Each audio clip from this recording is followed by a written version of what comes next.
ಈಗ ನಿನ್ನೆ ಒಂದಷ್ಟು ಜೆ ಡಿ ಎಸ್ನವರು ಕಾಂಗ್ರೆಸ್ಗೆ ಸೇರ್ಪಡೆ ಆಗಿರ್ತಕ್ಕಂಥದ್ದು ಏನು ಹೇಳ್ತೀರಿ? ನಿಮ್ಮ ಜೊತೆಗೆ ಇದ್ದರು, ಡೈರಿ ಎಲೆಕ್ಷನ್ ಕೂಡ ಮಾಡಿದರು, ಏನಕ್ಕೆ ಹೋದರು ಅಂತ?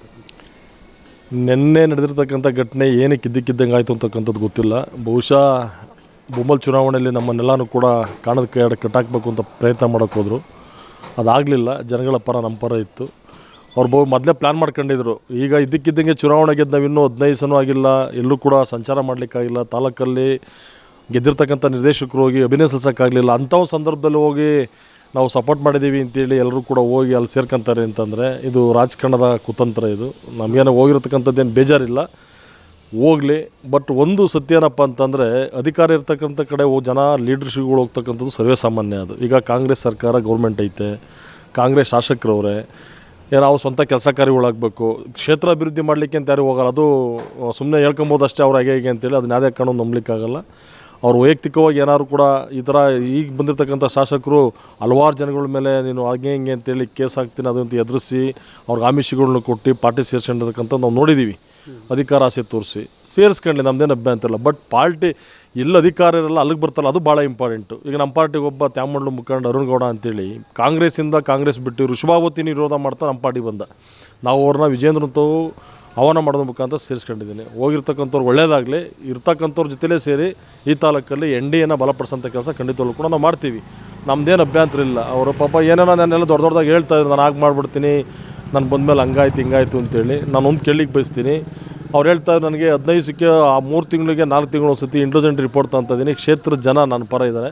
ಇವರು 100 ಮಾತಾಡಲಿ, ಅವ್ರ ಪ್ರೆಸ್ ಮೀಟಿಗೆ ಬೆಲೆ ಕೊಡಲ್ಲ, ಅವ್ರ ಭಾಷಣಕ್ಕೆ ಬೆಲೆ ಕೊಡಲ್ಲ, ಅವ್ರು ಏನೇ ಮಾಡಿದ್ರು ಕೂಡ ನಾವೇನೋ ಇದು ಮಾಡಲ್ಲ ಅಂತೇಳಿ ವಿರೋಧ ಪಕ್ಷವ್ರನ್ನ ಭಾಳ ರೋಷಾವೇಶವಾಗಿ ಮಾತಾಡ್ತಾಯಿದ್ರು. ನಾನು ಅವ್ರಿಗೆ ಆಗಲಿ, ನೀವೇನು ನಮ್ಮ ಮಾತಿಗೆ ವಿರೋಧ ಪಕ್ಷಕ್ಕೆ ಬೆಲೆ ಕೊಡೋದ್ರೂ ಪರವಾಗಿಲ್ಲ, ನೀವು ಒಳ್ಳೆ ಕೆಲಸ ಮಾಡ್ಕೊಂಡವ್ರು ಸಾಕು ಅಂತಕ್ಕಂಥದ್ದು ನನ್ನ ಅಭಿಪ್ರಾಯ. ಅವ್ರೇನೇ ಅವ್ರೇನು ಮಾತಾಡೋರು ಕೂಡ ನಾವು ಏನು ತಲೆ ಕೆಡಿಸ್ಕೊಳ್ಳಲ್ಲ.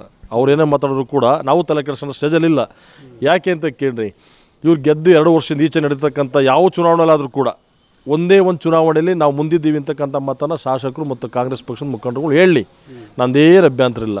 ಇದೇ MP ಲೋಕಸಭಾ ಚುನಾವಣೆ ನಡೆದಾಗ ಏನಂತಾಯಿತು, ನಾವು ಹಾಗೆ ಹೇಗೆ ಅಂತ ಇಲ್ಲಿದ್ದೆಲ್ಲ ಭಾಷಣ ಮಾಡಿದ್ರು, ಸುಧಾಕರ್ ಬಗ್ಗೆ ಏನೇನೋ ಮಾತಾಡಿದ್ರು, ಕುಮಾರಸ್ವಾಮಿ ಬಗ್ಗೆ ಮಾತಾಡಿದ್ರು, ನಮ್ಮ ರಾಜ್ಯಾಧ್ಯಕ್ಷರ ಬಗ್ಗೆ ಮಾತಾಡಿದ್ರು, ಎಲ್ಲ ಮಾತಾಡಿದ್ರು ಕೂಡ ತಾಲೂಕಿನ ಜನ ನಮಗೆ 35,000 ಮತಗಳನ್ನ ಅಂತರ ಕೊಟ್ಟರು.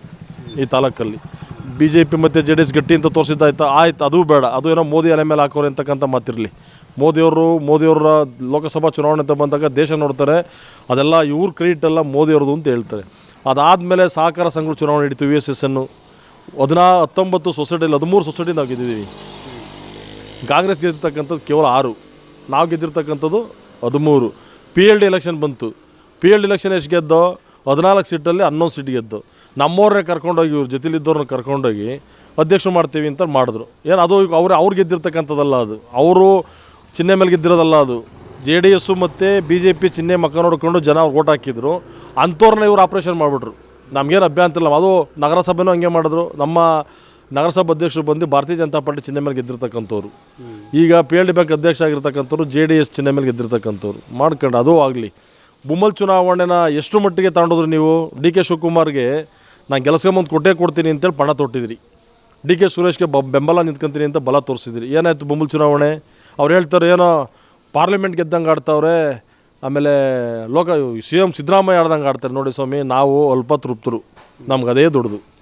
ನಾವು ಅಲ್ಪ ತೃಪ್ತರು, ರೈತರು ಮಕ್ಕಳು, ರೈತರು ವಿಚಾರವಾಗಿ ಗೆದ್ದಿರ್ತಕ್ಕಂಥವ್ರು ಬೈರೇಗೌಡರು.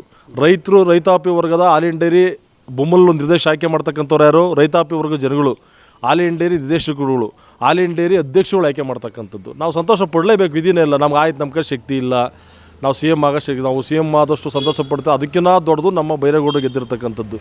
ನಿಮ್ಮ ಹಣಬಲದ ಮುಂದೆ, ನಿಮ್ಮ ಅಧಿಕಾರ ಬಲದ ಮುಂದೆ, ನಿಮ್ಮ ಕುತಂತ್ರದ ಮುಂದೆ ಯಾವುದೂ ನಡೀಲಿಲ್ಲ. ರೈತಾಪಿ ವರ್ಗ ಜನ ನಮ್ಮನ್ನು ಕೈ ಹಿಡಿದ್ರು. ನಾವು ಸಂತೋಷ ಪಡಲೇಬೇಕು. ಅವತ್ತಿನ ರಾತ್ರಿ ಏನು ನಡೆದ ಘಟನೆ, ಅದ್ರ ಬಗ್ಗೆ ನಾನು ಮಾತಾಡ್ಲಿಕ್ಕೆ ಹೋಗಲ್ಲ. ನನ್ನ ವೈಯಕ್ತಿಕವಾದ ವಿಚಾರನ ನಾನು ಜನಗಳ ಮುಂದೆ ತರಲಿಕ್ಕೆ ಹೋಗಲ್ಲ. ನೀವೇನೇನು ಕುತಂತ್ರ ಮಾಡಿದ್ರು ಕೂಡ ಏನೂ ಮಾಡಲಿಕ್ಕಾಗಲಿಲ್ಲ. ನಾವು ಸಂತೋಷ ಪಡಬೇಕಾಗಿತ್ತು, ಪಟ್ಟಿದ್ದೀವಿ. ಬೊಮ್ಮಲಲ್ಲೂ ಕೂಡ 1 ಓಟೋ 2 ಓಟೋ 16 ಓಟುಗಳ ಮುಖಾಂತರ ತಾಲೂಕಿನ ಜನ ಬೈರೇಗೌಡರು ಕೈ ಹಿಡಿದ್ರು. ಅವ್ರ ಬಗ್ಗೆ ಎಷ್ಟು ಅಪಪ್ರಚಾರ ಮಾಡಿಸಿದ್ರಿ, ಅದು ಹಂಗೆ ಮಾಡಿಬಿಡ್ತಾರೆ ಹಿಂಗೆ ಮಾಡಿಬಿಡ್ತಾರೆ ಅಂತ ಏನೇನು ಅಪಪ್ರಚಾರ ಮಾಡಿದ್ರಿ. ಬಟ್ ಅಲ್ಟಿಮೇಟ್ಲಿ ತಾಲೂಕಿನ ಜನ ಕೆಡ್ದಿದ್ದಾರನ್ನ ಬೈರೇಗೌಡರನ್ನ. ಆದ ಕಾರಣ ನಾನು ಈ ತಾಲೂಕಿನ ಜನತೆಗೆ ಅಭಿನಂದನೆ ಸಲ್ಲಿಸ್ತೀವಿ. ನಿಮಗೂ ಕೆಲಸ ಮಾಡಿದೆ ಸತ್ಯ ಇದ್ದರೆ 2 ವರ್ಷದಿಂದ ಅಭಿವೃದ್ಧಿಗಳ ಗಮನ ಕೊಟ್ಟಿದ್ರಿ. ನಾನು ಈ ಮೇಲೆ ಹೇಳ್ಕೊಂಬಂದಿರ್ತಕ್ಕಂಥ ಯಾವ ಚುನಾವಣೆಯಲ್ಲೂ ಕೂಡ ನೀವು ಮುಂಬರೋಕ್ಕಾಗಲಿಲ್ಲ, ಯಾಕೆ? ನನ್ನ ಪ್ರಶ್ನೆ ಇದು.